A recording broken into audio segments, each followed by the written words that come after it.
Oh,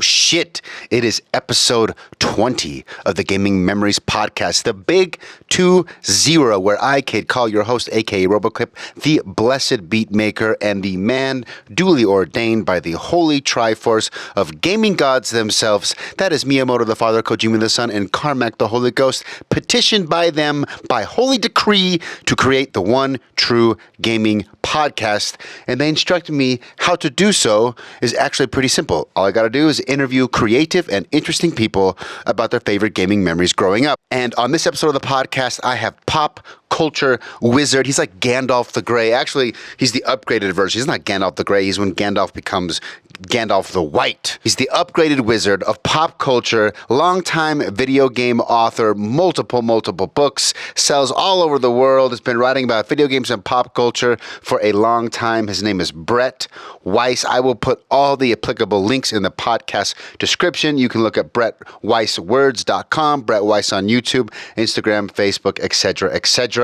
We talk extensively about his book, the SNES Omnibus, which is essentially a super badass, kind of like a coffee table encyclopedia that covers all 700 North American releases for the Super Nintendo. He has a book, The 100 Greatest Video Game Console Games of All Time, classic home video games from 72 to 84, classic home video games from 85 to 88, retro pop culture, A to Z. He's got a YouTube channel, and he's just all around been kind of in the business for a long time. He wrote for gamer magazines. He wrote for gaming encyclopedias. He has been in the game for a long time. And I was extremely surprised and impressed at the same time because my knowledge of video game consoles, specifically pre-NES, like 80, I think the NES came out in like 82 or 83. Everything before the NES, I pretty much don't know anything. I know the Sega Master System. There's a Master System. I know there was a bunch of different Ataris, but he goes in depth about the state of the industry, the great video game crash of 1983, and all the stuff about home consoles before the NES took over the market. And spoiler alert, there was a lot of consoles, and it seems like the industry was kind of in this crazy chaos with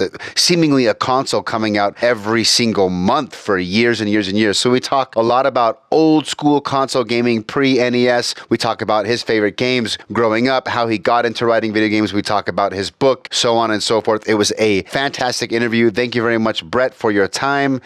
He's a busy man with a lot of things going on. I'm super grateful he took some time out to talk to me. Gaming Memories Podcast, you know the drill. Share the good news of the Gaming Memories Gospel, and ye shall be blessed, say the gaming gods themselves. That is a truly prophetic message. If you would like to, you can, I would say, donate and give me some money, but I have no way to do that yet. I'm a pretty terrible prophet if I have no avenue in which you can give me money, because that's kind of the whole point of being a prophet, is to make profit.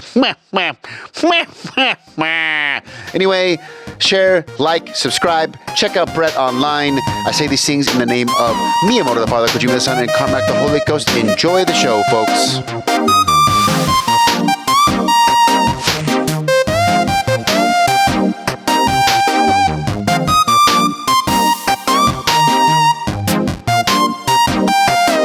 Alrighty, here we are with Brett. So, Brett, I was just Facebook, internet, stalking you, trying to get a wrap my mind around. So Patrick, for those listening, Patrick recommended Brett. Patrick was like 4 or 5 episodes ago. He's the author behind the Minds Behind the Game book series we talked about, and he recommended Brett, who, from what I can tell, you do a bunch of gaming stuff, but it seems like your main gaming gig is a YouTube channel.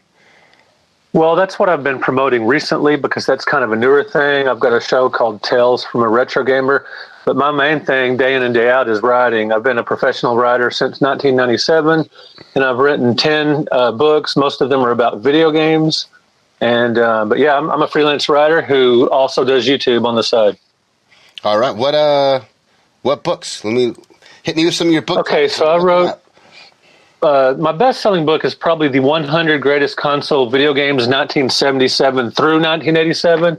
That takes you from the beginnings of the Atari 2600 up to the first few years of the NES. And then I wrote the SNES Omnibus, Volumes 1 and 2, which cover every Super Nintendo game released in the U.S. And I wrote the Classic Home Video Game Series, and I wrote an entire encyclopedia of the rock band Kiss, along with a few others. Wow. You wrote, so the I've seen the Omnibus book around somewhere, probably from Patrick or something. I've seen this before. This is, when you say it covers every Super Nintendo game, what do you mean by covered? Well, each game has a full page.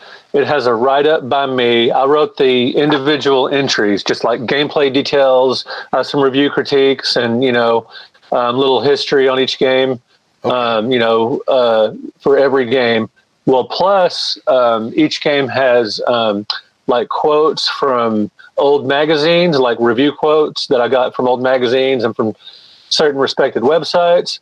And plus about half of the games have nostalgic stories attached to them from people like popular YouTubers like John Lester, John Riggs, Kelsey Lewin, plus from other authors like Blake Harris, who wrote Console Wars, and John Jackson Miller, who's a best-selling author for Star Wars and Star Trek novels. So every North American release gets a full page with screenshots, box art.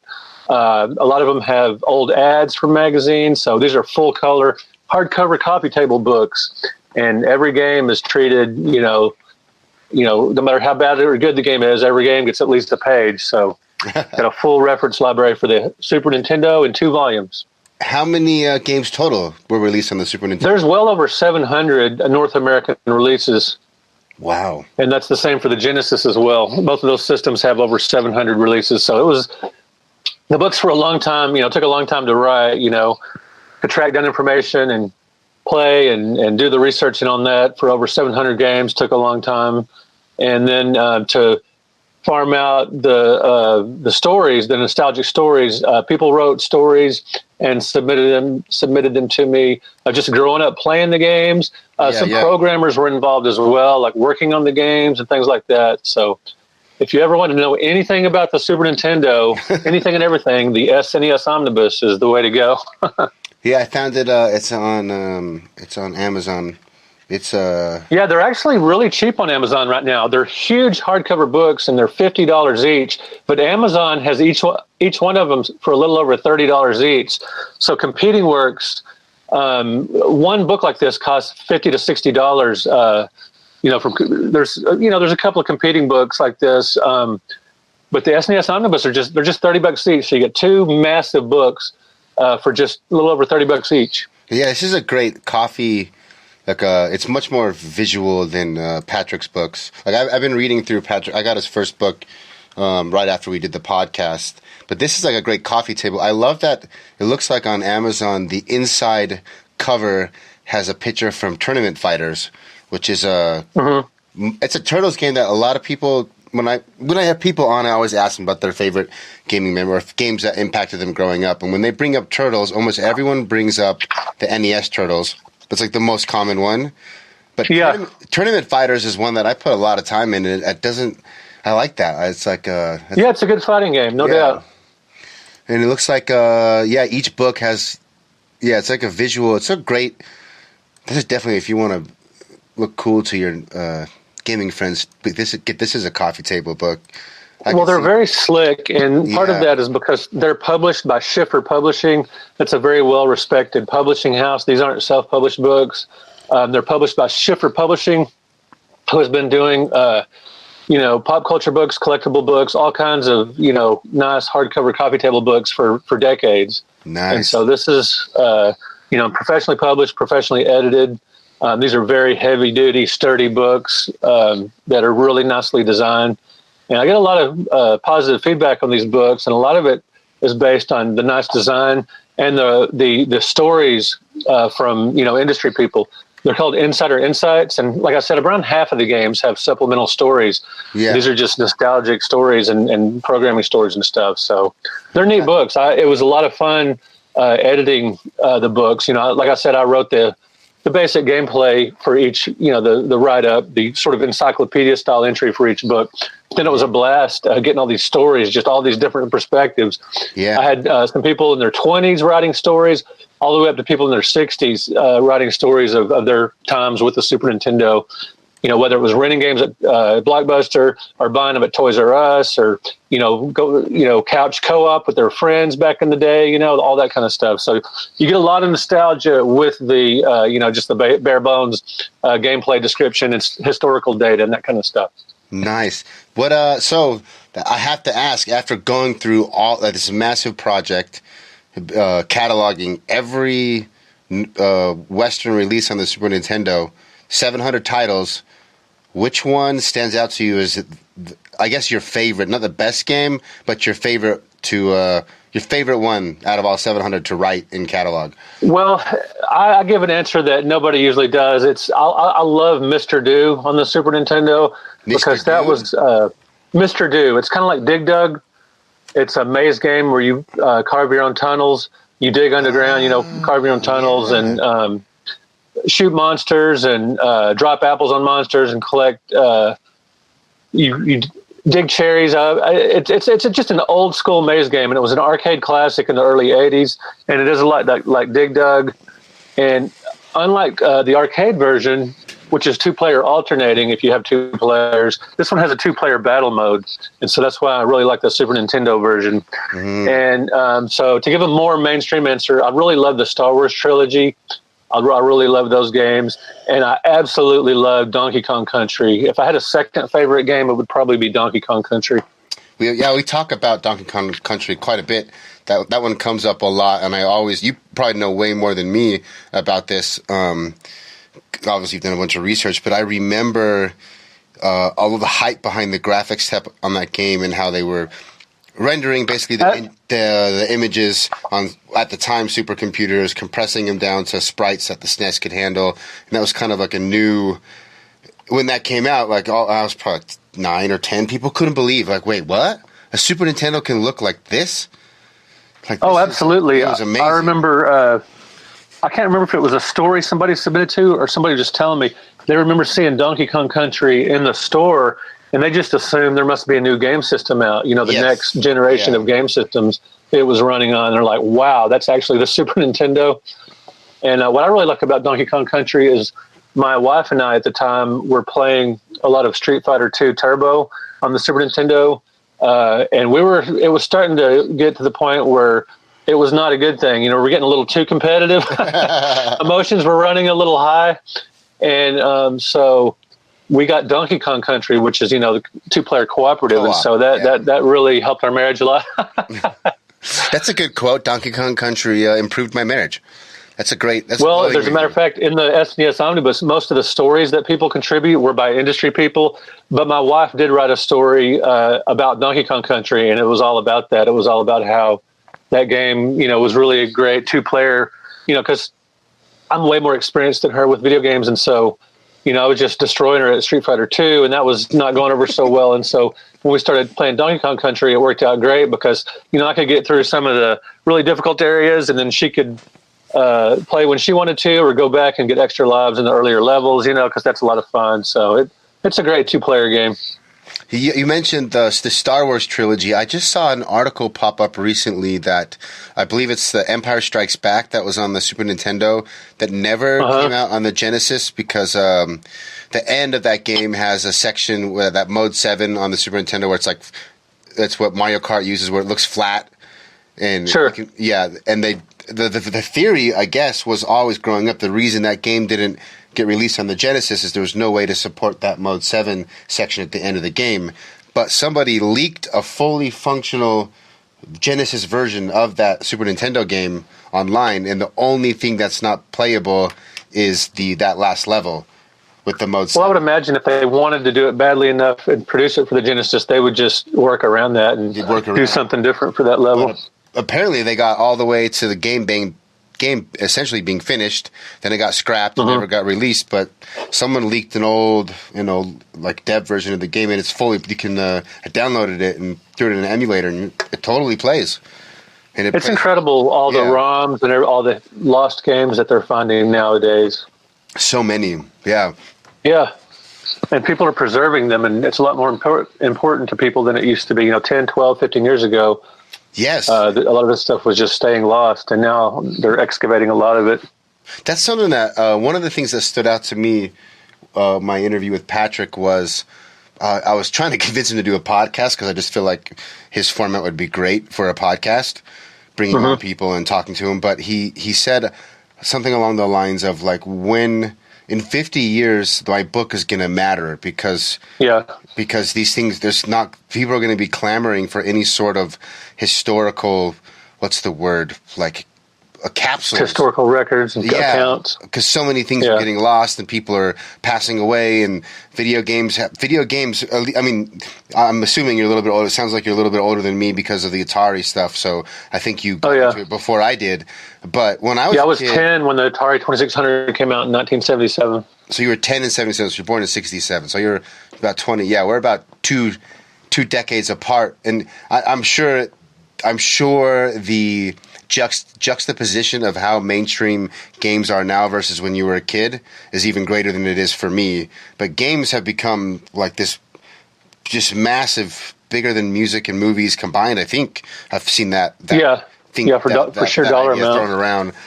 And now it's like all the old stuff is like, how much is lost already that we don't even know about, versus people like you and people like Patrick. And there's a lot of cool people on YouTube doing like retrospectives and like mini documentaries on certain games or developers or series. Right. And I really like those too. Like I think that's important. Yeah, and they're fun to watch. What made you decide to just go all in on the author route with games? How did that come to be? I grew up, my mom would take me to used bookstores when I was little, and we always had books in the house, and she was a reader. We always got a newspaper every day. We subscribed to the paper. So I was always surrounded by things to read. I wasn't a really good school student because I had a hard time sitting still and paying attention to everything, but I've always loved to read. And I loved reading reference books. Like my parents had these old encyclopedia sets on their shelves. I love the Guinness Book of World Records. I love I love to read, and I like reference books a lot. And so when I've always had it in the back of my mind that I wanted to write, and I did some writing, but I didn't really get serious about it until the 1990s. And in 1997, I started writing for the All Game Guide, which was this online database whose objective was to describe, catalog, and review every single game for every console and computer. So I wrote for them for a few years, and then after 9/11, after the publishing industry and all the other businesses in the U.S. were hit pretty hard, a lot of businesses scaled back in the economic downturn. They let go all their off-site writers. So I suddenly didn't have a writing job anymore, and so they were going to do a book series as well to complement their website. And I thought after a little while, I thought, why don't I just start writing the books myself? So then I met McFarlane Publishers at the 2006 San Diego Comic-Con, and I met an editor, gave her a business card. 3 days later, I got home, and she emailed me and said, "Do you have any good book ideas?" And that's when I started writing the Classic Home Video Game series, which the first book is Classic Home Video Games 1972 through 1984. That covers the original Odyssey, Magnavox Odyssey, up through the pre-NES era, the ColecoVision, the Atari 5200, Atari 2600, and Television Odyssey 2. So that was my first book, and it came out in 2007. That was the start of the Classic Home Video Game series. So just my love of writing, reading, and reference books, and my love of gaming. I've always been into video games ever since I discovered them in 1975 when I saw Pong and Midway's Gunfight in the arcades. And then my cousin got Pong in 1975 for Christmas, Atari Pong. That's when the home version came out that year, and he got it for Christmas. So ever since then, I've been heavily into video games, and just sort of my two interests combined, reading, writing, or three interests, reading, writing, and video games. Is Pong it's the first console game that came to homes, right? No. Well, it depends on how you describe Pong. Official Pong for the home was Atari in 1975. However, the Magnavox Odyssey that came out for the home in 1972 had basically tennis games that were similar to Pong, and those were in production before the introduction of Pong. So Pong-like games were the first in homes. Magnavox Odyssey in 1972 played Pong-like games, and Pong was introduced in the arcades in 1972. So Pong in the arcades and the Magnavox Odyssey both came out in 1972, and so they sort of coincided. But the Magnavox Odyssey was in production before, Pong. Nolan Bushnell was at the place where Ralph Baer was showing his tennis game on the brown box, which would later become the Magnavox Odyssey. So I'm glad that you're an expert, because on the basically my like everyone I know my age, they're 35 or a little bit younger. Like it's Nintendo, the NES is like is earliest usually people bring up. I've never had anybody on that was into gaming, because pre NES, like I've never even heard. I mean, I've seen pictures of the Magnavox Odyssey. I've heard of it before, but I wouldn't have remembered the name had you brought it up. Right. Well, it was a white console, Magnavox Odyssey, and then a few years later they had the Odyssey 2, which was a sort of a sequel to it with a keyboard. Yeah. And that was more well known. The original Odyssey, just sold a few 100,000 units. And when it came out in '72, and even after that, I hadn't heard of it till later. I don't remember seeing any commercials about it, and I know there was a commercial. And it was fairly obscure, even though it was the only console on the market in '72. It was fairly obscure then, because I know people my age that never saw it back in the day.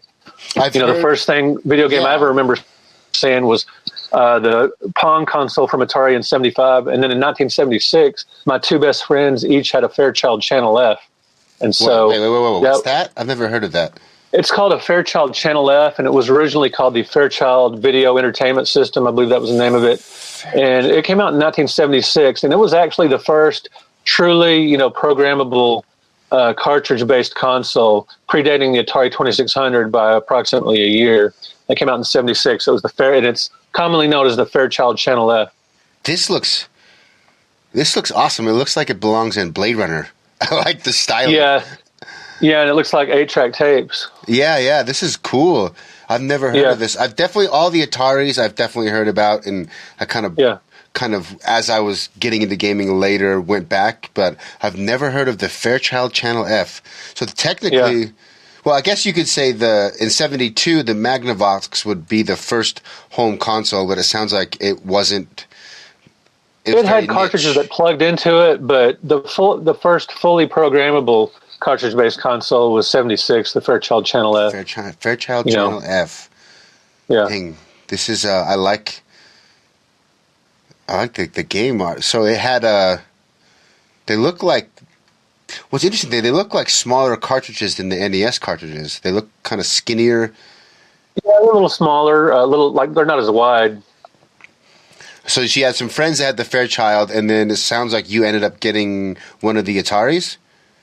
Well, what happened was, growing up, we had good birthdays and Christmases, but beyond that, we got $1 a week for allowance, and if you didn't save up for it, you didn't get it. Yeah. And Christmas was basically $100, but back then, Atari 2600s were $250, and then in televisions that came along, a couple of years after that were $300. So we didn't have an Atari growing up, but I went to my friend's house, my cousin's house, everybody I knew that had an Atari 2600, and then later an Odyssey 2, and in television, I would go to their houses all the time. So I was playing a lot of video games growing up, but it was just always at somebody's house.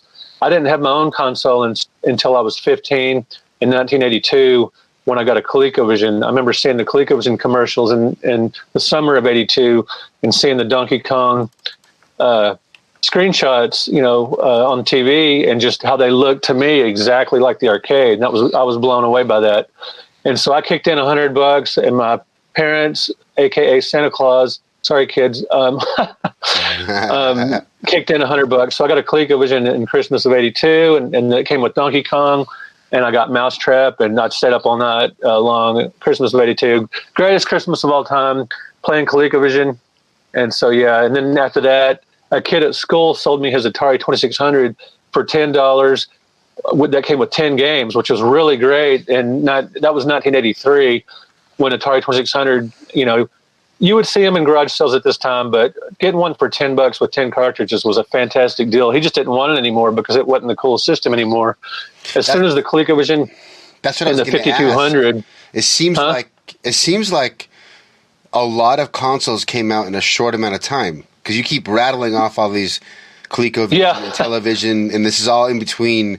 Sounds like 70s, 75 and 82. How many consoles were coming out, and how it sounds like it was chaos. Well, there was the Bally Astrocade, the Arcadia 2001, the Vectrex, the Adventure Vision, the RCA Studio 2, and let's see, probably a couple others I'm not thinking about right now. But anyway, yeah, there were a lot of systems. It was a bloodbath, and then of course there was the great video game crash of 1983, just because of the overproduction of lousy Atari 2600 games. Sort of was the main factor behind the market crash. But anyway, yeah, there were a lot of game systems being produced then, and it was a really fun time to be a gamer. It was the perfect time because you had a lot of video games to play, and they weren't so immersive that they would keep you inside all day. There were pick up and play titles, and there were some that would take longer than others, but you had a nice balance of playing outside and doing other things, riding your bike or whatever. And then when you were tired of that, you'd come in and play video games. So it was a great time to grow up. I'm looking at this ColecoVision. That's one of the ones I'd heard that term before, but I wasn't familiar with it. It looks like the console. It also looks like a tape deck, and it looks like it has detachable controllers that nest in. Like when you're not using it, they nest into the console. That's actually they kind of fit inside the gaming console to make it flatter. Yeah, that's actually a lot of really people don't cool. like those knob joysticks, but I grew up playing it, and I like them. They don't bother me any. So, greatest Christmas ever. It sounds like there's a lot of people I know in my generation that would say getting a Super Nintendo or Genesis or a 64 on Christmas is their greatest Christmas ever. That's the same absolutely, idea. Yeah. That's the same idea for you. You're just more OG. It was the ColecoVision. Yeah, just a generation before that. And one thing about these SNES Omnibus books, a lot of the stories in the books are about Christmas. Being surprised by a present or whatever. So that's a lot of it. Yeah, I had a similar. My first console was we had an NES, but it was my older brother's, and I was really little, like 3 or something, and it was very little. Right. I couldn't quite wrap my head around it other than playing Mario. But I did get a Genesis, similar thing. I think I saved up like $60 from chores over the course of a year, like not that much money, and my parents floated the rest. But I got Sonic 2, the game, before I had enough money to get the actual console. So I would just sit and look at the game cartridge and the booklet and read the booklet over and over and over and over. That's great. I talked to another guy that had the game and the manual and all that before he got the console, and he would just daydream looking at that manual for hours and hours. And so by the time I ended up getting the console, it was like all this anticipation, and I just played Sonic 2. I mean, that was my first game, and that Sonic 2 is excellent. Excellent game, and that sounds pretty similar. Now, the ColecoVision, I don't know any games on this. When you first got it and it was the greatest Christmas ever, what games were you playing? What are notable games on this system? Well, the ColecoVision had excellent arcade ports. It had Donkey Kong Jr., Zaxxon, which is a fantastic outer space shooter, which is brilliant graphics for the time. It had Mousetrap and Ladybug, which were really great maze games, plus Mr. Do. Not as good as the Super Nintendo one, but for the time, it was a great arcade port as well. It had Time Pilot, Cosmic Avenger. Those are shooters. And it had some original games as well. A game called Tarzan, which was just a really early beat-em-up. And it had 2 cartoon games that you would think would be just little kid games, but they were really early side-scrolling platformers that were like Pitfall. They were Smurf, Rescue in Gargamel's Castle, and Cabbage Patch. I can't remember what the title of it is off the top of my head. Anyway, it's a Cabbage Patch Kids. I think it's Adventures in the Park. Cabbage Patch Kids game based on the dolls. That was surprisingly a lot like Pitfall for the Atari 2600. So there was just a ton of great games on the ColecoVision, and it was mostly known for having excellent arcade ports. And it ported a lot of the obscure games like Space Fury and Frontline and Pepper 2, and some of these games a lot of people hadn't heard of had really excellent ports of those. It's a very arcade-like system. Well, so what was the state of the because obviously, people who are familiar with the modern industry where you have consoles and exclusives and publishers and IPs, it sounds like it was more of a free-for-all, like where you could have the same game on all these random systems, and a system would launch and they would port arcades. How was it set up? Like, did you have something like these arcade ports? Were they on every Atari? Were they on ColecoVision? Were they on the whatever? Well, that's a good question. So for the ColecoVision, Coleco was producing excellent arcade ports for the ColecoVision. Well, some of the more popular titles like Donkey Kong and Venture and a few others, that's a Venture, not Adventure, and a few others, not Papa was Parker Brothers. Anyway, so some of these big games, Coleco was porting over to their ColecoVision. They made some for the Atari 2600 and television as well, select titles. And then the big third-party companies from the day, like Activision, Parker Brothers, Imagic, which some people call iMagic, those companies, those big third-party companies, they were making games for the 2600, the 5200, the Intellivision, the ColecoVision, and even like Imagic made a couple of games for the Odyssey 2. So yeah, there were companies making, games for several, the same title for several different systems. Like Demon Attack was for Odyssey 2, Atari 2600, Atari, or for Intellivision, different versions and of the same game. And so, yeah, there was a lot of cross-platform games, but there were definitely exclusives too. So there was a lot of competition, and as soon as and unlike today, so today with retro gaming being so popular, if you get a new console, what a lot of people will do will maybe have 2 or 3 or more systems hooked up to the same TV, or they'll have a big game room with a bunch of systems, or they might put a couple of systems downstairs, one somewhere else in the house, maybe one in a kid's bedroom. Back then, most people, when they upgraded to the new console, let's say they got the ColecoVision, and they would put their Atari 2600 up in the attic, up in the closet, or in the garage sale, because that was, for a lot of people, the vast majority of people that bought game systems, as soon as the newer, shinier console came out, they would relegate the older stuff to in a lot of cases, just throw them away. Well, it sounds like, so I'm looking this up. The Odyssey 2 came out in 78, and this time frame we're talking about is basically like late 70s to mid 80s, and it almost sounds like from the amount of consoles you've listed, it sounds like you could say there was basically a new console coming out every year, which there were quite a few during that time. Which would be crazy now. I mean, I can't imagine right now, like every year, like, for a long time, it's been 2 to 3 companies since I've been a kid. Yeah. In the marketplace at any given time. But as you're describing this, I'm just trying to wrap my head around, like, well, there were some smaller ones like the Adventure Vision, the Vectrex, the RCA Studio 2 that barely made a dent. They just, didn't last all that long, and they didn't sell all that well. So, but the main ones were the Atari 2600, the Intellivision, and the ColecoVision. Those are the heavy hitters. And then the Atari 5200 was pretty big as well, and the Odyssey 2. It sold quite a few. But there were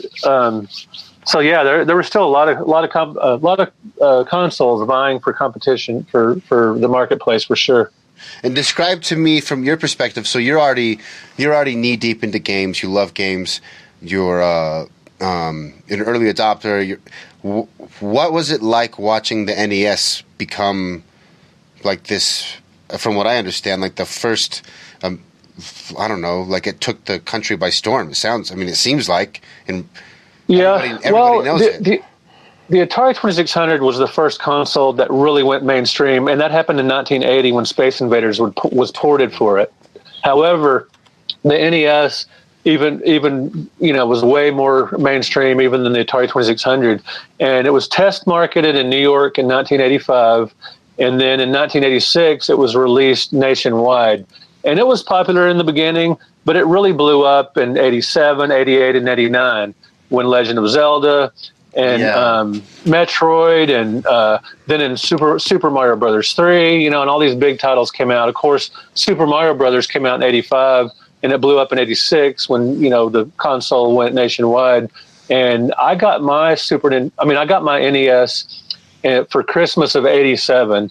I didn't get one right away because I was still playing Atari, ColecoVision, and television, and all that stuff. And I didn't figure I needed an NES right away. But I heard great things about it. Well, my brother actually got me one. I was very surprised. He got me a parent-level gift from my older brother. I was 20 in '87, and my brother was like 24, 25. And for some reason, he bought me an NES for Christmas in '87, and I was really excited. I just could not believe how great Super Mario Brothers was, because that's the first time I'd played it is when I actually got the NES, and I was just amazed by how open-ended it was and how many secrets and surprises it had, how cartoon-like the graphics were compared to everything that came before it. And then the controller was amazing to me as well, because every controller that came out before the NES had a problem. Like the Atari 2600 joysticks were kind of stiff. The control disc on the Intellivision was kind of weird and not a great controller for like tight cornering and stuff. And it was just kind of weird. Most people were used to joysticks from the arcades, and then the Intellivision has this disc that was kind of strange. And then the Atari 5200 had non-centering joysticks, which were not good. And then, but the NES, the control pad just fit so well in your hands, and you had such good control over it. And the NES had a lot of mainstream press coverage. I remember hearing, talk radio. I would listen to talk radio sometimes and just hear them talk about the NES. There was the system was in a lot of newspapers and stuff, and it got a lot more mainstream press than any system before it. It's interesting. I've never heard anybody talk about one of the reasons the NES was caught so well was that it had a superior controller design. I'd never thought about that. Yeah, I think that's underrated. I think that's an underrated aspect of the system, because it just fit so well in your hands, and it didn't cramp your hands like some of the earlier console joysticks, and the D-pad was just such a brilliant. The D-pad was actually devised for the Game & Watch. That concept of the D-pad was actually devised for the handheld Game & Watch systems that came out in the early '80s. And but that would carry it over to the NES, and that was just such an excellent, just simple, intuitive controller that you had such good control over the characters and the ships and whatever. And I loved the NES immediately.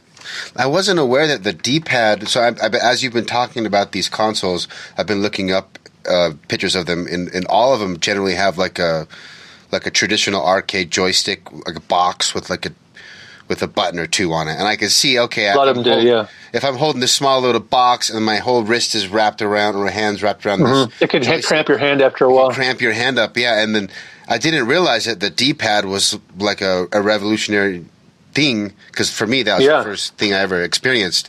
But now that I'm looking at all these pictures, I'm like, that's right. There's no D-pads on any of these controllers.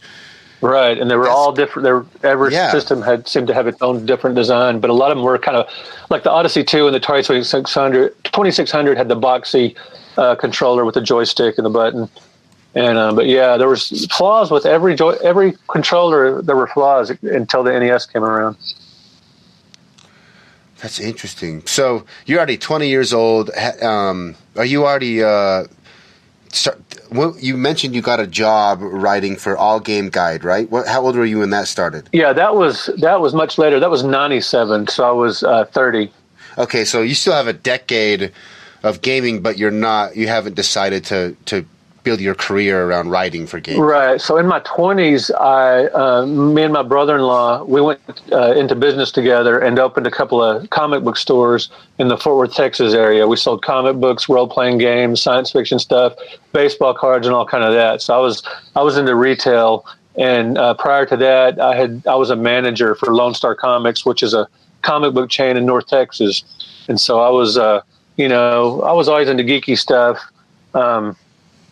But yeah, I've always been into comics and stuff. So I was into comic book retail pretty heavily in the 90s. And then I got a job at Walden Books.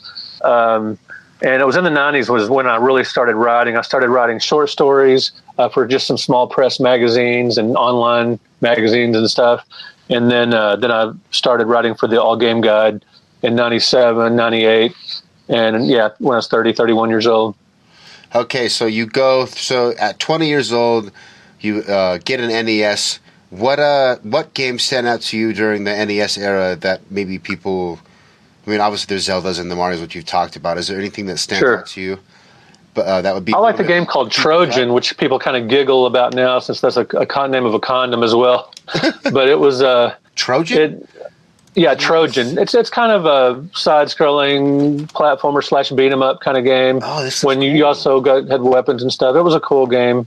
Trojan. It was a lot of fun. I liked Akari Warriors, which is a kind of a vertical, run and gun game.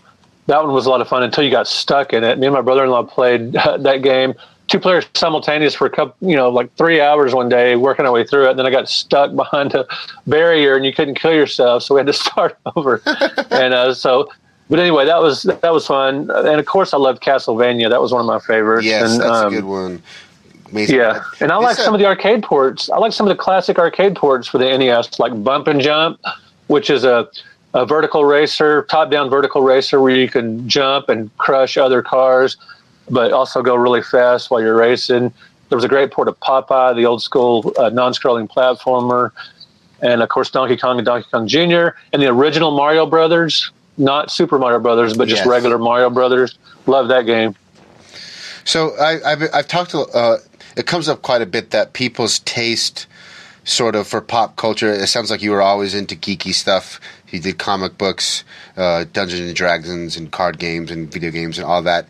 Most people's taste kind of gets set in their, I don't know, like the magic age of 11 to maybe 18. Do you now in modern? Obviously, it sounds like you still follow gaming. You're doing YouTube channel and stuff. Do you still prefer to play retro games that are paying homage to pre-NES days, because that would have been the magical time for you growing up, playing the ColecoVision and then the Ataris and the Intel, all that stuff? Or is that still what you like, or do you like modern games? I really like both, but if I picked one, it would definitely be the retro games. I like the games that are. I typically prefer linear games over the open world non-linear games, although there's some of those that I've liked as well and played a lot. I mean, I love God of War, and I've played some Grand Theft Auto 3 and 5, and I like, I love the newer Mario games. I love all that stuff, but ultimately, if I picked one, it would be I love just the old pick up and play games where you're, the second you start up the game, you're running for your life, or you're, shooting your way out of something, that are really intense Twitch games. I prefer those overall, but I love all eras. Interesting. So from the NES, what was that you would have had that from 20 to 25, 26-ish, and then Sega or Master System or Super Nintendo would have been coming along. What did you get next? So the Sega Master System, I didn't get one of those back in the day. I got it later. But the next console I owned, so in 1989, I was working at Lone Star Comics, and there was all this buzz over the Sega Genesis. It came out in '89, and I remember the owner's son got a Sega Genesis, and he was talking about how awesome Altered Beast is, and that you transform into this creature and all this stuff, and how great the graphics from were. The grave. Yes, and I remember him talking about that, and then, but I didn't get one yet because, again, I had the old systems, including my NES, and in '91 when Sonic the Hedgehog came out, I just have it. I'm not waiting anymore, and I love Sonic the Hedgehog. I love Sonic the Hedgehog 2 even more than that. And that was when the great times of Funko Land and then GameStop, when you could buy, this was Funko Land at the time. I remember buying boxed Genesis games that were just awesome, for $2, $3, $4, and $5 each. Great shooters and platformers and stuff. And so I got a really nice collection of Genesis games. And then I got a Super Nintendo. I think I got my Super Nintendo after the first price drop, either 92 or 93 when it was $150, probably 92. It went down to $150. Yeah, it was 92, I believe. What year did $150. Genesis came out 89. What year did the Super Nintendo? Was it a year later? 91. 91, so 2 years later. Okay. Yeah, it was a full 2 years, or maybe not a full 2 years, but it was Genesis 89, Super Nintendo 91. Okay. And then you waited till the price dropped even a couple years after that. Yeah, I waited for the first. I'm not typically a super early adopter because I'm price conscious. And so for like the Super Nintendo, I waited for the first price drop. Obviously, I waited on the Genesis. Probably the only system I recall buying almost right away was the Nintendo Wii, because we went over to my brother-in-law and my sister's house, and their kids were over and stuff, and we were playing tennis and bowling, and I just absolutely loved those and thought that was just so great. And so I drove around to GameStops till I found, right at the time, Wii's were super hard to find because they were just selling like crazy, and everybody and their grandma literally was buying them. And so I drove around to probably 5 or 6 GameStops till I found a Wii and bought one of those probably just a few weeks right after it came out. But other than that, I usually wait for a price drop. Or a special edition. I also like special edition consoles, so sometimes I'll wait for that. Like for the original, the OG Xbox, I bought the Halo Xbox when it came out, and then for the Xbox 360, I waited until they had the C3PO R2D2 one. It's like R2D2, and it has a little C3PO controller. Yeah, I remember. That's my 360. I remember the Wii days. I actually worked at GameStop for 2 Christmases, like a year, just barely like over a year. I started during the Christmas season and then ended during the next Christmas season, and both were pretty crazy with the Wii. And I'm sure we definitely, probably knock on wood. I mean, no one's going to care. We definitely moved some people around on the waiting list and took bribes, and it was like it was everyone. It was crazy. The Wii, the Wii just. It blew up. I mean, I don't remember. I think before that, the fastest selling console, I believe before that, was the Dreamcast. And the Wii came and just stomped all over those records. Well, the PlayStation 2 is the best selling console of all time. Of all time, yes. But I think the first year of launch, the Dreamcast was number 1 until the Wii. I could be wrong. I know the PS2. As far as how quick it sold over the first year? Yeah. I don't have the numbers in front of me. I know the Wii was a hot seller, and it worked. So, I mean, those motion controls, when I first saw them and heard about them, I thought, that's kind of goofy. But, man, when you just pick them up and play, they're really responsive, and they work so well. Surprising, in bowling and tennis. The Wii Sports is probably one of the greatest, not only killer apps, but pack-in titles of all time. Definitely one of the best pack-in or launch titles. I had a similar experience. I thought I saw some pictures, I was exposed to some media, thought it was cheesy and hokey. Played Wii Sports, played tennis, was like, wow, this feels really intuitive. Like it actually. Yep. All you gotta do is play works. It. Yeah, it sounds. What console have you not bought? Because it sounds like you've been all in since the beginning, and you've had every console.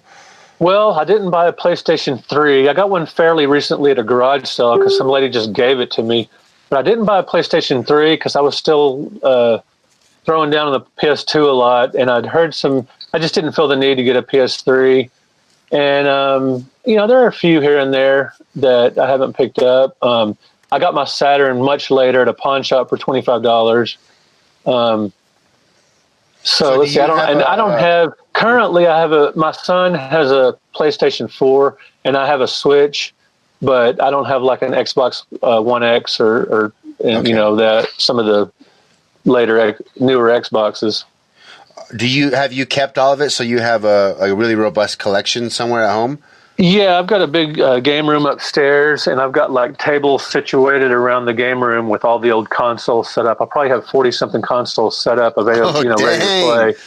I do a lot of research. Yeah, I do a lot of research for the books I write. So, as a matter of fact, if you go to my YouTube channel, if you just look up my name, Brett Weiss, BRETTWEISS, there's a video on there with my Sega collection and Room of Doom.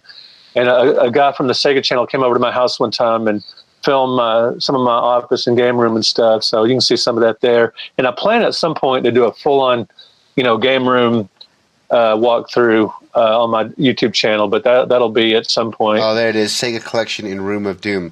You mentioned, I see another video, the Great Video Game Crash of '83, and looks like you have a video for it.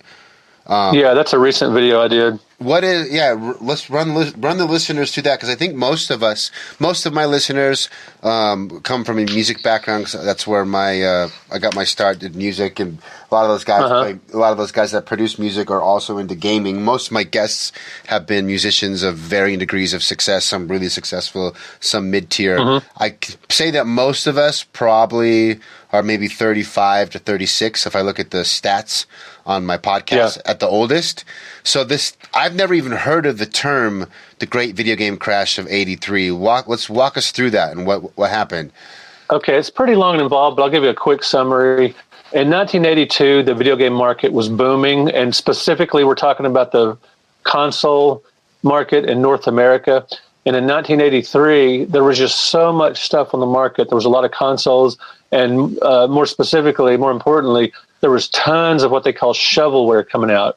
Just hastily produced, lousy games for the Atari 2600 from all different kinds of companies. Just all these companies that had no business making video games, these third-party companies, and they just flooded the market with games.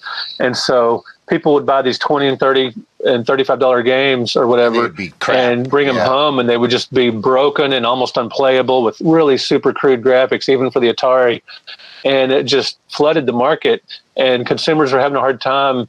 It was just it was a hard time, deciding what to buy, and there was a lot of lousy games on the market, and there's no internet at that time. You can't just go online and find out which games are bad and which games are good. So. Yeah, there was no quick. There were magazine reviews, but those weren't as helpful as weren't as quick, and a lot of parents weren't buying video game magazines and stuff. Yeah. It's a lot quicker just to hop online and see what there was. And social media tears apart broken games nowadays, whereas back then you didn't have that. Yeah. And so there was all these awful games coming out, and it just flooded the market. Retailers were having a hard time making space for all these games, and it just overwhelmed the market. And suddenly, in '83, that's when I had a car. I was 16, and that's when I first had a car and a job. And I was driving around all these stores, and I was finding these games. At first, I saw them marked to $10 to $15 each, which was a real big markdown from 30 to 45 or to 50, like they were. And then after that, $7.99, $4.99, 99 cents. The cheapest I ever saw them was 99 cents, but I know people that would see them for a quarter a piece. Brand new factory sealed games for ColecoVision and Intellivision, Odyssey 2, Atari 2600, all the way down to a quarter per game. And so there was just a major market crash, and it really didn't recover until the mid 80s with the introduction of the Nintendo NES. And this is specifically the North American console market. What was going on? So another question I have is, when I grew up, Japan was Mecca for video games. Mm-hmm. Yeah. What was going on in Japan with these consoles before the NES? Well, the Famicom came out in '83, and so that's the Japanese NES. Version. Yeah. Yeah, that's the Japanese version. So the video game market was pretty strong in Japan. The console market, while we were having a crash all of here. These other consoles you've been mentioning, did any of those make it over to Japan? Or were they only North America? I don't really deal with foreign releases and the import market. I'm just so busy with all the North American stuff, and with that I don't pay that much attention. Okay. That would be a question for Leonard Herman. As far as I know, there were certain consoles that had versions overseas and in Japan and Europe and everything, but that's not my field of expertise.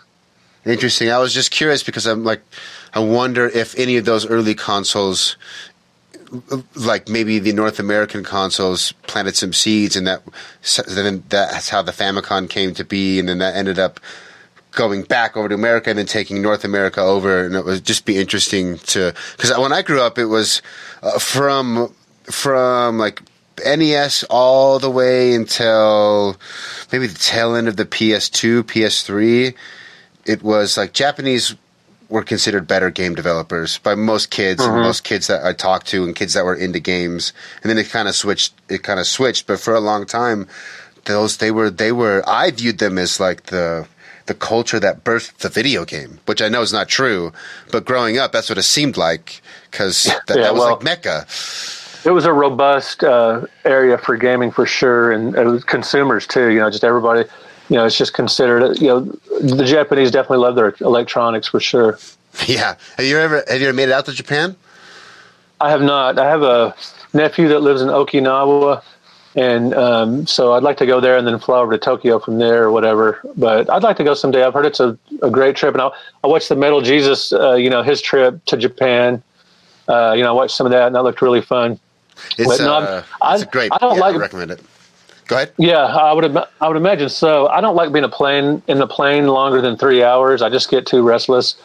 But I heard if you just take Benadryl or something and just relax, you can handle it. But I just don't like being in a plane longer I than don't 3 hours. either. I get rest. It's torture. I did a trip to Italy recently, and it was through the way back was like I would like waitress just give me more alcohol, like whatever I can do to just make this more bearable. Because I get I get like restless feet, like my legs. And I just can't do. stop. As a matter of fact, I'm the same way here. I mean, if I've been in my office for a couple hours writing, or if I've been in my game room for a couple hours gaming, I mean, I'll want to get out and walk my dog or ride my bike around the block or take a walk or whatever. Because I don't like to sit still that long. After a couple of 2 or 3 hours, I'm ready to get up and move. Another thing I wanted to ask you about, so it sounds like you got 40 consoles, you've been all in from the beginning, you've been documenting games professionally. Well, I probably have about 60 consoles, but I've got about 40 that you can immediately play. You set up and play. How many TVs is that spread across? Well, it's probably, let's see, 1, 2, 3, 4, 5, 6, and they're just kind of spread out like an arcade. And then I have a Galaga stand-up machine, and it's just a big game room for gaming and movies and all that stuff. Because for over 10 years, I wrote for the local paper, and I would do movie roundups and stuff. And so that was my place to, it was my research centric. So I'd watch movies in there to review, when I was doing movie roundups for older movies. And, so I've always been into writing about pop culture. And, as a matter of fact, I've written about rock and roll. You said you have a lot of music fans. I've written a lot about rock and roll over the years. I've got the book Encyclopedia of Kiss, which you can find on Amazon. And I've written about, I write for a newspaper called Antique Week. I'm a national columnist for them. I have a pop culture column called the Pop Culture Collective, where I write about music, movies, video games, and everything else related to pop culture. So this is just what I do. You've been it sounds like you've been all in, which is why I wanted to bring up. Did you ever get a PC or get into early PC gaming along the way? Well, not really, not too much. We started off with a Mac in the 90s. Our first computer was a Mac, and I remember playing a lot of Dark Forces, the Star Wars game. It's like fantastic first-person shooter. Yes. Yeah, I love that. I'm not even a huge first-person shooter fan. I like Halo, and I like Doom, and a few others. And I really like Dark Forces a lot. And then I actually learned how to type for real playing Mario Teaches Typing, strangely enough. I didn't know there was a Mario typing game. Yeah, I think it was for the PC and the Mac, but I had the Mac version. And in the 90s when I started writing seriously, I was still doing the old hunt and peck method. Well, I got Mario Teaches Typing, and it's a platformer sort of. Mario runs along, from left to right, and instead of just pushing a couple of buttons, you type to get Mario to move, and you have screen prompts to tell you what to type, and it tells you where to put your fingers and everything. And that taught me how to type for real. And but my computer gaming is pretty minimal because I far prefer the simplicity of consoles, just hooking them up and playing them and stuff. Okay, so deep into the console world, but some of that PC stuff might have slipped by you. You've been deep into the pop culture world for a long time, and I know when we first chatted, you said around an hour and a half, which means we're going to be running out of time. So I wanted to run some more general pop culture video gaming questions by you. Which video game has made you cry the most? I don't think I've ever cried during a video game. What? No one's gotten you? Nobody's gotten you to cry? I'm a soulless bastard. You're a soulless man. Yeah, well, I don't play a whole lot of the modern, big story-driven games where you have this big emotional ending and stuff. I don't play a lot of those. Soundtrack. So don't do much crying. Best soundtrack for you? I don't know. I'd have to think on that one. I like Symphony of the Night a lot. Symphony of the Night, PS1? Yeah. That is I'll go back my to- all-time favorite game. So we are Excellent. That is It's a great game. it's like up there, number 1 or number 2. I play it every year. There's actually a really robust. I know you're not into the piece. There's a really robust like ROM hacking community with Symphony of the Night, and so you can play it on a PS1 emulator. And there's these ROM hacks where people add animations, they add bosses. It's all fan based, but it's that game and the soundtrack of that game is not just the soundtrack, but I also like the sound design. Yeah, it just goes. It fits the game well. Yeah, it fits the game perfect. That's a great one. So yeah. PS1 for me is my equivalent of the ColecoVision. That was oh nice. It's ColecoVision, by the way. Coleco. Sorry, I keep saying. Yeah, it's okay. Coleco. Yeah, the PS1 is great. Yeah, I remember that's my favorite console. What tipped me over to the PS1 was when those Namco Museum collections came out. Namco Museum 1 through 5. Oh yes, I remember mid '90s. Yeah, they were or early '90s or whatever. They were just perfect, or mid. It'd have to be mid '90s, obviously. Perfect arcade emulation of these, Namco museums on 5 different discs, and they were $50 each at Toys R Us, but which is a lot now. But at the time, they were a decent price because you got these perfect arcade ports, which really wasn't, by and large, wasn't possible before that. So when these older arcade ports, when they were being ported to these earlier consoles before the NES, did they not? How much of a downgrade or how much of a difference were they from the arcade versions? Because it sounds like. Well, go ahead. On the Atari 2600, they were a huge downgrade, but a lot of them actually had similar playability. Just the graphics were a big downgrade, and they would be missing some screens. Like, for example, Donkey Kong had 4 screens in the arcade, 4 distinctive levels. And the 2600, they had 2, and the Atari and the ColecoVision, they had 3. For Donkey Kong. So a lot of times the ColecoVision had some excellent arcade ports, but there would be differences like excessive flickering or missing a screen or, a little block here and maybe some monocolored enemies or stuff. But yeah, there was always downgrades and some more than others. ColecoVision did a good job of the ports, but there were definitely, pretty noticeable differences. But when they, with the PlayStation collections, they just had, it was really amazing to me to just have absolutely arcade perfect arcade games at home. And then when I got my PlayStation 1, for those arcade ports, I also picked up some other cool games like Einhander and Crash Bandicoot. Oh, Einhander's like my 3rd favorite game. Phenomenal. That game is like, and no one knows, like that game, it's a cult classic. There's a robust community online that I've found, but even people game. Even people that grew up playing PS1, I bring that up and people don't know it. Right.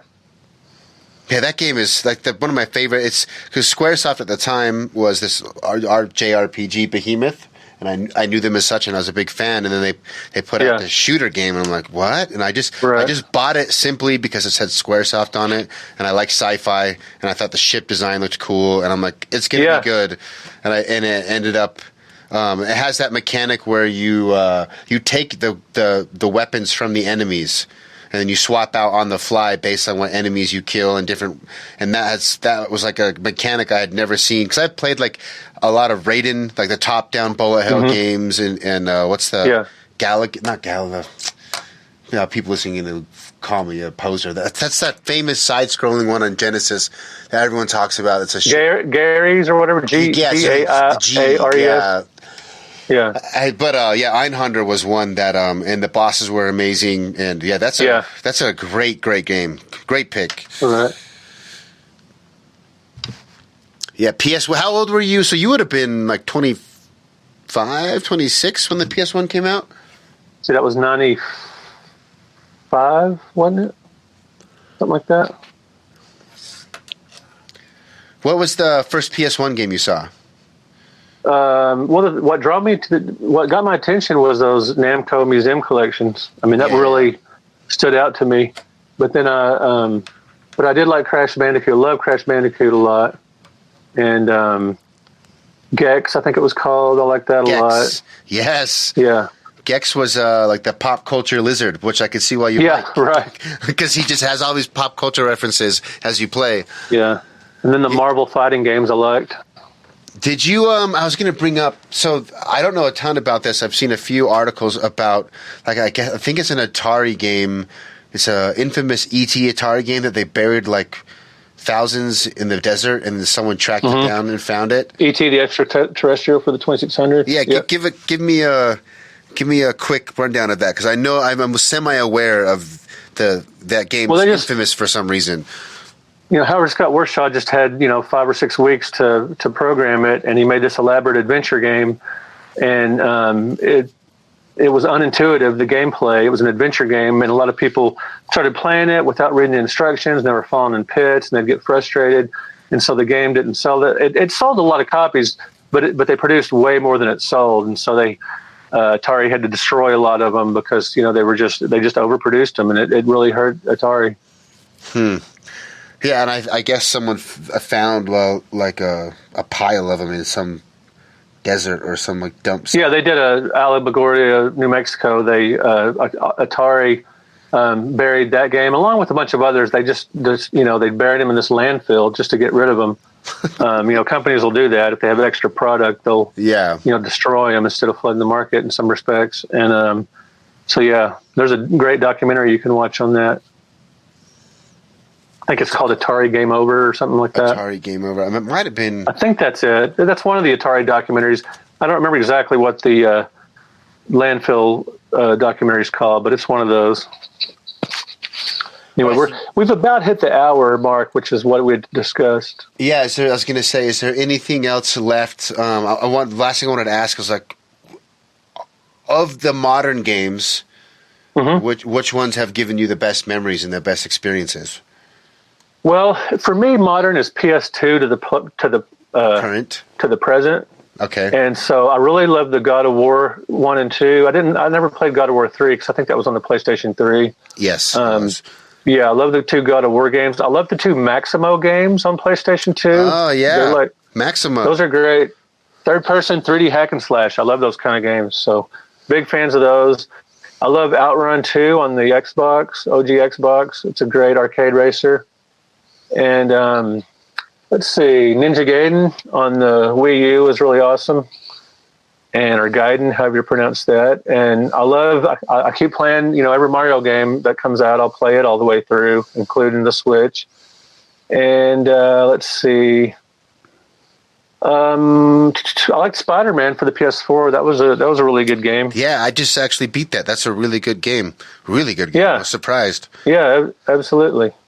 I was, I don't want to get spoiler alert, but I was not expecting a certain character's death, and it got me a little emotional. I mean, what I liked about that game was it was familiar Spider-Man. Like, everything was really standard, but just cool little twists and like little Easter eggs throughout the whole game.